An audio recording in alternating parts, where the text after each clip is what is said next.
Hey, everybody, welcome to Ronline Report. Today's guest recently retired after a very, very good 12-year career in the IFBB Pro League, one of the founding fathers of the division that started out as 202, grew into 212. Please welcome Guy Cisternino Jr. Hey, Guy. What's up, buddy? Yeah, so you just wrapped it up a couple months ago at the Texas Pro. Yeah. Very emotional speech. Yeah. I want to know, first of all, when did you know? Because a lot of guys don't know when it's time to go. It's not like you were 50 years old or anything. To me, your physique didn't seem like it was going downhill that badly at all. I didn't see any big tears or anything weird. So Yeah. what led you to the decision to hang it up after this? You know what? It's like, could I have maybe kept pushing? Yeah. Like I'm still training just as heavy. The problem was after that double shoulder surgery, my upper body, especially my shoulders and my arms, because it was a shoulder surgery, but it was a tenodesis, which was a repair of the bicep. So after that surgery, the shape of my biceps changed dramatically. And my shoulder definition and my shoulder cap was not there. And I was having a very hard time opening up my back double bicep and my back lat spread because of where they cut and reattach the bicep tendon. And I have very bad shoulders. My doctor says you're probably going to end up needing double shoulder replacement when you get older. So it got to the point where I would look myself in the mirror and go, yeah, you look good. And I would hit poses. I was like, that looks good. But, you know, when I was younger and I'd hit poses, I'd be like, that's going to win or that's going to do. And I didn't feel like that. And, you know, one of the biggest, I think, things in my head that really gave me a taste of reality was when Sean Claridia won the Mr. Olympia in 2020. Yeah. That was the first time he beat me at a show. And so I was like, man, like I'm watching guys that I've beaten over the course of my career over and over again. Now they are starting to beat me. And it's not that they're not getting better, because they are getting better. The problem is that I'm not getting better because of my injuries and all the stuff happening. And I'm having setbacks and then trying to get back to ground zero. And although ground zero looks good to most people's eyes, ground zero doesn't give you progress. And I couldn't make progress because of the injuries and things that were happening. So it was a very hard decision. I didn't want to make it. And I was going to be done after the nightmare in Tampa. But then after, you know, John passed away, it was, you know, I needed to do things my own way because I just didn't feel right ending it the way I ended it. So I went to, I think I didn't end it in Tampa because I didn't make peace with it yet. And I needed to just come to peace with the fact that I was going to be done competing. And I think after that nightmare in Tampa and then John passed away and I got my head straight, I was okay with being done after the Texas show. Okay, that makes sense. So I want to run down your wins. You had 7 wins, which is 7 more than most pros ever get. So I'm going to run them down. Then I want to ask you which one meant the most to you. Which was your favorite win? So 2011 was your first win, the Europa Super Show. I think I was at that one. 2014 Europa Dallas. That was the last 202 show of all time. Was that in Connecticut, that one? No, that Super one, Show? the Dallas, the Super Show. Orlando. Well, the first show I did in 2010 was in Connecticut, but my first win was the last 202 show until they went to 212. Wow. Yeah, I remember that. That was a crazy bump in weight, 10 pounds. Okay, so you won the Europa Dallas in 2014. 2014, you also won Toronto Pro. 2 years in a row, you won the New York Pro, 2015 and 2016. 2016 Miami Pro, you also won that. And your most recent win was 2019 Niagara Falls. So what was your favorite win? Which win meant the most out of all those to you? Oh, meant the most. Yeah, like some people will say it's the first one, or sometimes it's after something in their life, like they lost a parent. I would have to say the most meaningful one to me, and it means something on a more personal level, would have to be Niagara, only because that was the year I came back from my double shoulder surgery. I did a couple shows to third, to fourth, to third, and then you know, I went to California the week before Niagara and I got my ass kicked. I got 7th. And because we tried using no diuretics. We tried, you know, pulling water with the whole vodka and black coffee trick. And then I ended up, that's like something that like AJ Simmons does, I think. So I brought up to Aceto because we couldn't figure out why I was flattening out so bad. And so I looked like shit at the Legion. And then I ended up going to Niagara. We finally figured it out, but I was nervous going. I almost didn't do Niagara because I think 3 or 4 guys that did Niagara had done the Legion, and they beat me. And the Legion was on, I think, Saturday, and then the Niagara was on Saturday, or Sunday, something like that. So I had like 6 days. And I'm like, what bodybuilder is going to get better in 6 days and beat the guys that just kicked his ass at a show? So when I won that show, it was kind of solidifying the fact that, like, I mean, people that know the things that I've been through my bodybuilding career, it was a testament to the fact that I preach constantly that no matter what happens in life, you can keep moving forward, you can keep winning, you can keep striving for your goals. And when I won that show, that was an emotional show for me, because it was like, after all this fucking shit I've been through, I still fucking do this, you know, and that meant a lot to me. Okay. So similar question, but with your Olympia appearances. So you've been on the Olympia stage 7 times, 2011, the first time, 13th, 2012, 7th, 2013, 7th, 2014, 8th, 2015, 6th, 2016, 8th, and 2020, the last time was 10th. So was there any particular year that really stood out, either because the best you looked or just a good experience out of all those Olympias? I think my first Olympia, I spilled over. I looked like shit. I was soft. I was watery. I wasn't hard. I wasn't dry. I wasn't mad. It was my first one. The second year, I cut my placing in half. I went from 14th to 7th, which is a huge fucking jump. Yeah. And if you're at the Olympia, it's a huge jump. And then they literally kept me in lingo, man, for many years. 7th, 8th, 8th, 7th, 7th. It was just like they kind of didn't know where to place me. When I got 6th, it was the only time I've ever done my routine on the stage. Because, you know, they say, listen, I'm not bashing this because this isn't anything to do with the promoters. This is straight about the judge. I mean, I'm not bashing the judges. This is straight, you know, kind of picking on the promoters. Right. You say we're all equal individuals, but you only allow 5 of the 212 to do their fucking routine on the stage, when you have every single open guy do their routine, for Christ's sakes. Pretty much, you know, you have the top 15 do the routines, 212s only do 5. I mean, I think that's a smack in anybody's fucking face. We could talk about the prize money all day, but I won't get into that. You know, I think my best look of all time at the Olympias wasn't even my best placing, because in 2016, I thought I was going to be top 3. You know, that was the year Ashkenani took, I believe, 2nd, Flex 1. And then you had David Henry up there, Eduardo. And I never had an issue with those guys, but that was the year that I'll never forget. I went back into the bathroom and I was putting on my trunks, and then I walked out of the bathroom and turned around in the mirror and like just squeezed my hands and my glutes in the mirror to see what they looked like. Yeah. And I remember saying out loud, I go, these motherfuckers are finally in trouble. And then you had Ashkenani. Listen, and this is, people get upset when I talk about bodybuilders and they're like, oh, he made fun of me. I'm not talking about David Henry's my friend. I have critiques of him. I have critiques of Jose. I have critiques of Flex, as they do of me. Right. But in 2016, Ashkenani was big. He had not one separation in his line in his legs, because he never does. Yeah. David Henry's legs were very straight up and down, and he wasn't in his best of condition. Eduardo Correa had suffered so many injuries that his body was like mangled. Yeah. And you know, I really thought that show was going to come down to like, you know, a Mia Flex and maybe one other Jose. And I was shocked that it didn't. And that really fucking bent me out of shape, because I kind of felt like, man, like I can get these calls at all the shows, but then I come to this show and I keep getting put in the same fucking basket of 7th and 8th every year. So if you look at my career, it was between 6th and 8th, 99% of the time. Yeah.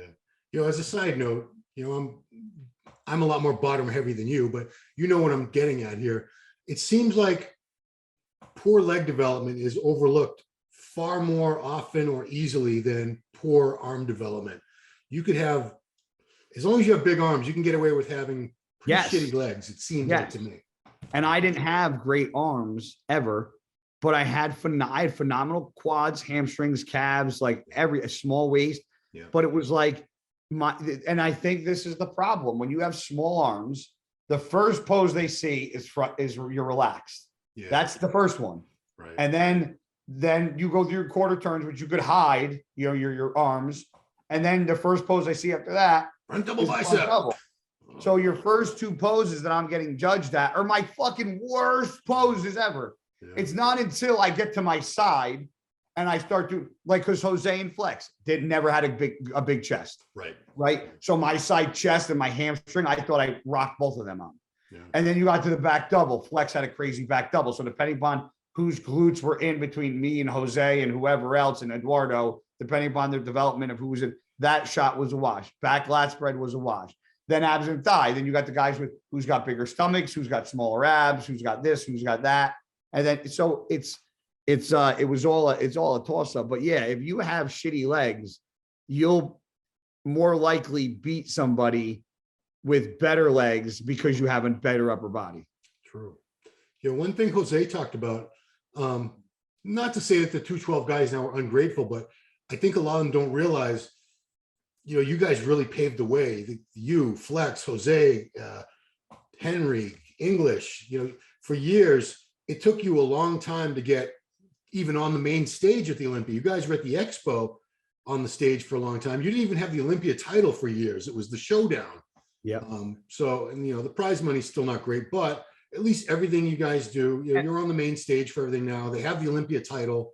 Yeah. You know, do you feel a sense of pride because it was a lot of your hard work doing show after show, year after year, and fighting, showing up and traveling all over the world to really put that whole division on the map? Because when that division came out, a lot of people were like, why do we need this stupid division? Yeah, we busted our ass, man, to keep that division going. And you know, somebody asked me something about the 212. Like, what do you think about the 212 now? I said, I love it. I go, but if you think back to when me and Jose first started competing in the 202 or 212 back in 2010, 11, like that was stacked, stacked with very, very good guys, very good guys. If you pull up those lineups from back then, we had now, you know, a couple guys back then. Well, remember fucking was it Charles Ward? Then you had fucking Jason Arntz, Marvin Ward, yeah. Marvin Ward. Yeah. I mean, you had even somebody like Marvin, who was like I mean, we had every guy. Tricky Jackson. You had did Marcus Haley come down to the 212 at one point? I think he did, or that was later on.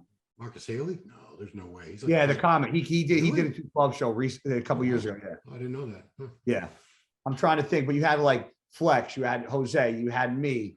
There was this foreigner that was always there. I can't remember his name off the top of my head. But then you had Sami Al-Haddad. You had Beto Abispor. You had Aaron Clark in 14. You had me. You had Sean was on the ranks coming up. And then you had I'm trying to think like off the top of my head. Geez, gotta be Kevin English the first 2 years. Kevin English. Yeah, I mean, yeah. And Flex Lewis, you know, he was just such a dominant champion for years. Yeah. But we had so many like good bodybuilders. Now, if I go right off top 10, your favorite top 10, 212, people would be like Sean, Derek, Kamal. Starts getting tricky after that, doesn't it? Yeah. I mean, I can name guys, right, but like name top 10 guys, name guys that are like real threats. Like the 212 has gotten washed down. I think the Open's gotten washed down. Yeah. What do you think about? Yeah, tell me about that. Do you think, because you know the younger generation always thinks, and that they think guys like my age are, yeah, you assholes. You think your time was great and everyone that came after you sucked. But man, I mean, the Olympias back in the day when it was Dorian, when it was Ronnie, those were some insane lineups. You'd have like Kevin Levrone, Flex Wheeler, Nasser El Somebody, freaking Marcus Rule. It was just insane. Gunter. You had them all. Yeah, it was nuts. You know, I don't want to take anything away from and that's me saying that about a generation that was bashing my generation. That's right. Yeah. Well, every generation. I'm not calling the generation weak, but I think, you know, it's kind of like those things like weak times make strong people, and you know, strong times make weak people, and I think with the door be, and I say this all the time, people probably roll their eyes, but the door being open as much as it is with social media, it gives the people an outlet to not have to be a pro bodybuilder to make money and train really hard. Well, that's true. And I think a lot of these guys that are pro bodybuilders that have sponsorships, I think some guys just compete because they have to, not because they want to. Well, yeah, they're just trying to fulfill obligations In their contracts. Right. Yeah. And it shows. They show up big and full with like not one deep clear cut in sight. Yeah. It's embarrassing. I mean, I don't know how there's a way to fix that, because we have to all, there's adaptability that has to come, throughout. Like I came from a place where social media never existed. People don't realize, like, I'm only 39, but when I was growing up, we still had the corded phones in the house. We didn't have cell phones. I didn't have a computer growing up. I didn't have fucking all this. I got my first cell phone in 2000 when my grandparents bought it for me going into college. Yeah, that's about right. So I didn't have like all the luxuries that people have today to do things and to promote myself and to do this. But it's like a fine line, because then it gets into people are trying so hard to be entrepreneurs on social media because it's easier than actually going and doing a job. Sitting at home, playing on your phone and playing on the computer 100%. And marketing things is easier than going and answering to a boss at a 9 to 5. And that's what occurs in bodybuilding. I think a lot of these people just go to the gym to be filmed for content and just go to the gym and do one hard set because it's being filmed. But when the camera's off, it's like, what are you guys doing? Yeah. I mean, I bitch about this all the time because I don't know how you can maintain your focus when you're setting up a tripod and worrying about the angle you're filming. I know guys at my own gym, they film every single set. And then there's like 50 Instagram, on the Instagram stories, if you have a bunch of them, like stops. Yeah. So I'm like, my God, how many stories does he have? And I see each one as a set. It's like 30, 40 sets. I'm like, I don't need to see, who needs to see every single set you did? And I don't know how you can maintain your concentration on the set if you're worried about, does this look right? And, oh no, am I going to edit this? Only thing I'll ever do, my training partner knows my password to my phone. And he knows that I have to film when I work out because of my sponsors. Yeah. So just randomly throughout the workout, just grab my phone and film it. Fair enough. Oh, that's cool. That's it. There's no tripods. There's no magnets on my phone to stick on fucking machine because they stick. Suction cups for the mirror. Yeah. It's like, dude, I enjoy training too much to be interrupted by doing that. And the people that do that don't enjoy training. You right. Enjoy the fucking highlight reel, not training. Well, it's like, would you still train if no one ever, if the world ended and you're the last person on earth, I'd make sure I'd go away to get in the gym. You'd still train. I would still train, but these other people like, I can't get any views or likes or subscriptions. Screw that. Yeah, well, you know what? They'll get a real fucking taste of reality, because when you die, your fucking follower count doesn't end up on your fucking grave. So it doesn't matter. Maybe in the future they will, though. Maybe somebody will say, can you fucking imagine that? Year you're born, year you died, and how many Instagram followers you had. Can you imagine that's what this fucking world turned into? And yeah, and it would like etch in if you were vaccinated or not, to let everybody know. But, right. Yeah, so 212, we've had two guys, Sean Clarita and just this past weekend, Angel Calderon, both win open shows. Granted, they weren't like huge, mega stacked lineups, but actually Sean beat Sergio, he beat Regan. I can't remember who else he beat, but he beat some big dudes who were looking damn good. Do you think that gives the 212 division a little more clout to see that, these athletes can go in an open show and still blow it away? This is a hard question to answer, because I feel like no matter how I answer it, somebody's going to take offense, and I really don't care, because I love Sean to death. I think what that decision did was make it very confusing. How so? Because, and this everybody I talked to, Sean was in very, very, very, he was peeled. Yeah. Okay. Now you're judging a show. What's the number one thing the show is judged on? Structure, shape, mass. Muscularity is the first thing. How much muscle you have. Right. So if I'm a judge, Sean was 50 pounds lighter. 100 pounds lighter than Sergio. That's where my problem comes in. Hmm. If Sergio is 50 pounds heavier, let's say he had just a little less conditioning, but 50 pounds of more rip muscle, or Regan Grimes was bigger, and because I think Regan was been better conditioned than Sergio at that show, right? So you had Regan, who was 40 pounds heavier with just as good as conditioning. You had Sergio, who was 100 pounds bigger with, let's say, 10% better conditioning. And then you had Sean, who was 176 pounds, but he was peeled. It's like, what division are you judging? Because I can't see, like, listen, I've done open shows. Jose's done open shows. Very hard for a guy giving up 50 pounds to get an edge. Perfect example. How many fucking times have you seen a lightweight win an overall at a fucking at a show? Go ahead. Once. Okay. You know, and it's like, that's an amateur show. Right. We're judging bodybuilding. Like, if Regan and these guys were like severely off, I get it. Sean looked fucking great. And I didn't argue him winning. I argued the fact that this is very confusing. Well, I mean, I didn't say Sean shouldn't have won. I said, Sean, this is very confusing. Well, it ties right into the Olympia that had just happened 2 weeks before that. Why can't Hadi Chupan be Mr. Olympia? Because when Rami stands next to him, he's so much taller and so much heavier. He dominates.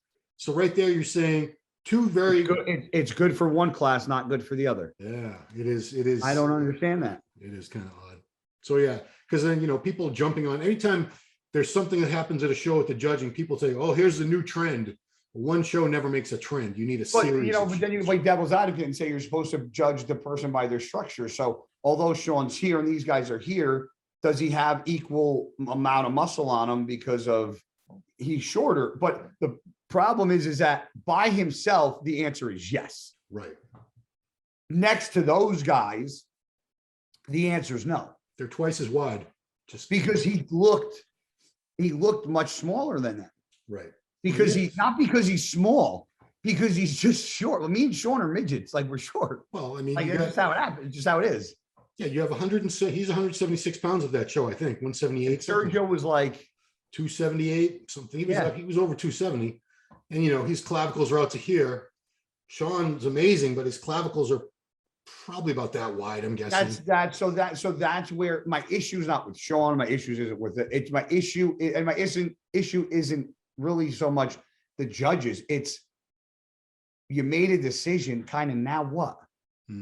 Because now what you literally did is you caused somewhat of the thought of segregating or not segregating a class, because everybody goes, why is there 212? Well, now you have the smallest guy, this lightest guy in 212 winning an open show.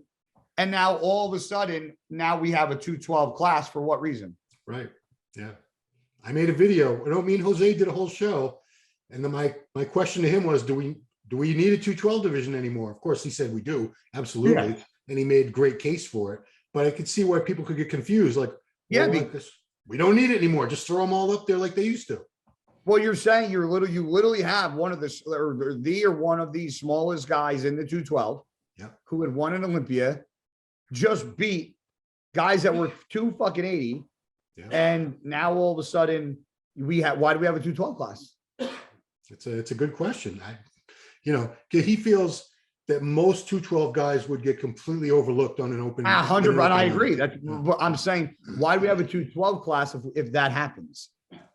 Because that's a rarity. That's an exception. That's not the rule. It's very, very. Lunsford could do very well in the open. I have no doubt in my mind. Lunsford is much bigger. Right, but there's You're not talking many... about a guy who at 220. He's like a white hottie. Yeah. Because Hottie's Middle Eastern. He's like a white hottie. He's very wide. He gets very, and still listen. I mean, for Derek are friends. I don't think Derek's ever going to be his best at 212. No, I agree. I think 225, 230. That's where he's going to really fulfill his destiny. That's his ultimate. I think he looks evolution. too drawn in and stringy at 212. Yeah.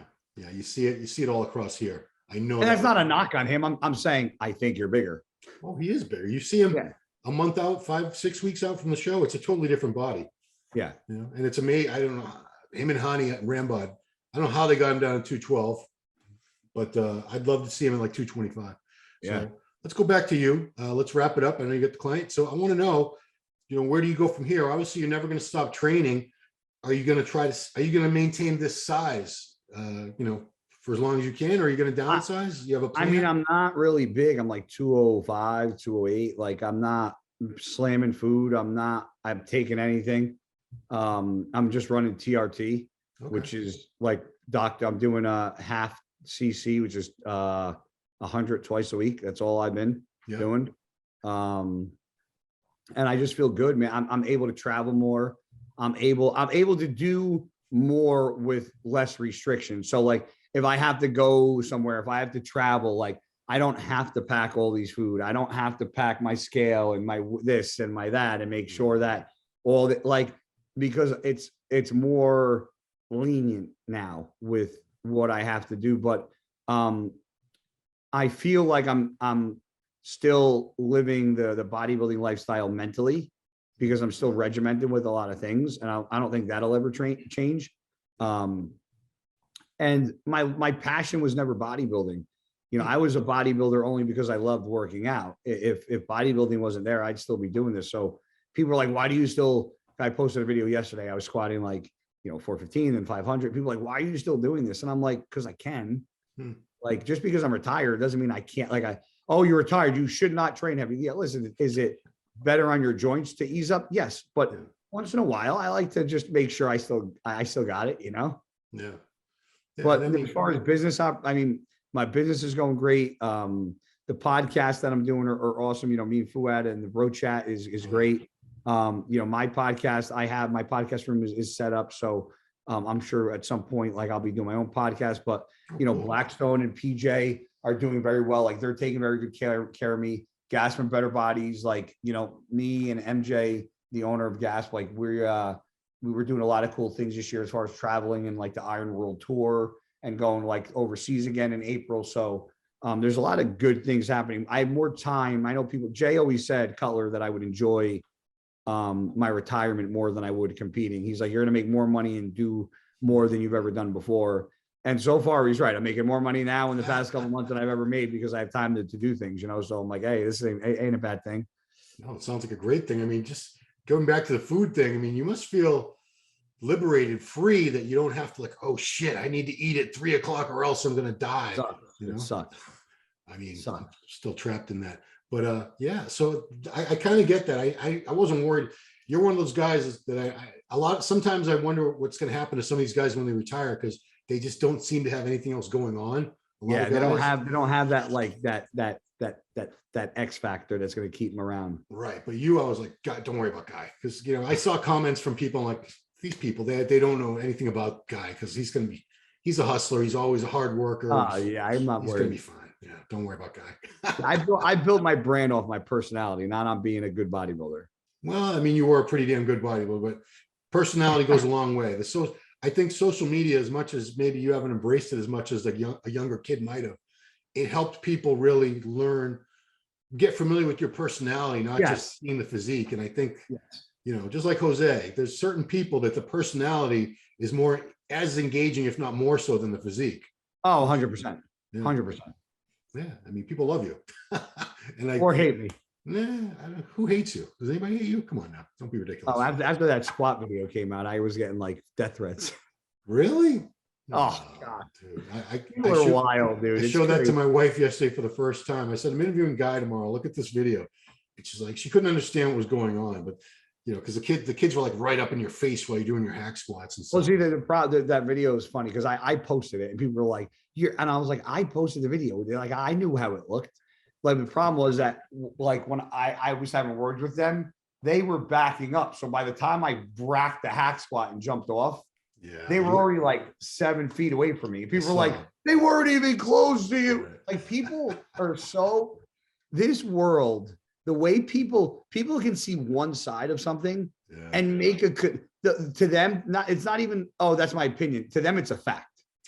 Oh, dude. I mean, they're like, this is what happened. I saw it. There's no, like, I'm like, you guys, there was like 8 million other cameras there. There was other angle. I posted my angle. The kid apologized to me. Why are we talking about this? Yeah, you should have posted like the security camera surveillance video so you could actually see how close they were. But what I should have done, the way it makes seems, I just should have just went off and just started swinging at everybody, because that's the kind of fucking heat I got. That's how people were acting. People acted like I got off the fucking hack squad and just started body slamming people. Yeah, I mean, when I heard about it, I thought that's what was happening. I had to go check it out. I'm like, oh, that wasn't that bad. He just yelled. I told him to get out of the way. Like, what the fuck? Ooh. Yeah, I'm sure you felt like smacking him at that moment in time. Bro, 2021, man. This is the world of fucking insensitive pussies, is what it is. Snowflakes. They're very sensitive. They're not insensitive. Crazy to me. Crazy. You grew up in a different world. That's These why. kids would not survive in the 80s and 90s. They just wouldn't. Ooh, just talk about the 70s. Go back to the 70s when I was a kid. I'm not a 70s baby, but in the 80s, you could beat the shit out of somebody, not get thrown in jail. Now you call somebody like, you're a piece of shit, I'm calling the cops. Oh yeah, and you'll get sued too. Yeah. You traumatized me for life by calling. I know why? That's because people, and any way to make money without working, Ron. Oh, 100%. Yeah, nobody wants to work. Yeah, look at this pandemic. There was all these people. I can just get a check and I don't have to work anymore. Yeah, you guess where that check went? To the fucking gas prices. Good job, everybody. I had a feeling that was going to backfire on us. Anyway, yeah. Well, Guy, that's it. I know you got some business to take care of there. I appreciate you taking the time. Anytime, man. Yeah, and man, what a great career you had. I'm glad to see you went out. You went out on top when you were still feeling good, and you weren't forced out of the sport by injuries or bad health or anything like that. I'm glad you went out on your own terms. That's the best way to do it. So 100%. All right, cool. What's the Instagram, Guy? My name is just Guy Cisternino. Just my name. Right on. All right, guys, I'm check not, them out. I don't. People that change their name for Instagram, I'm like, to me, that's the dumbest marketing move you could do. Oh, yeah. I mean, it's if you want to be known and you have a stupid like GFunk5_12, like, you're an idiot. Change your name to your name. Unless you're like an undercover fucking, or you're like I know people that like are cops that can't have their names or this or for their work. That's one thing. Yeah. But if you're trying to get known in this industry, use your fucking name. Oh, I've told people that. I said, I looked for your Instagram and couldn't find it. That's not good. No, it's not. If people can't find you on Instagram and you're trying to get an Instagram following. Right. You know how many times I'll be around kids in the gym and I'll be like, they ask me for a picture and I'll be like, I go, let's take a picture. I'll put it on my Instagram. Oh, and I'm like, all right. I'm like, what's your Instagram? And they're like, I'm like, you don't know you're on fucking Instagram? So many times because they got it's an underscore before the first letter, then there's a period and an underscore, and then some. I'm like, what the fuck? Yeah, don't make it that complicated, kids out there. If you're listening, simplicity is best. Yes. Cool. All right, man. Well, again, yeah, thank you, Guy. Appreciate it. Anytime, love talking to you. Check him out on the Bro Chat. We love Fuad too. He's got great content. I love watching those.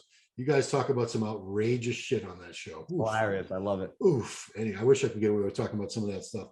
Anyway, yeah, that's it. And everybody subscribe to the channel, like the video, share the video, hit the notification bell, do all that good stuff. We appreciate your viewership. Thanks for watching the Ronline Report with Guy Cisternino Jr. See you next time. All right, guys.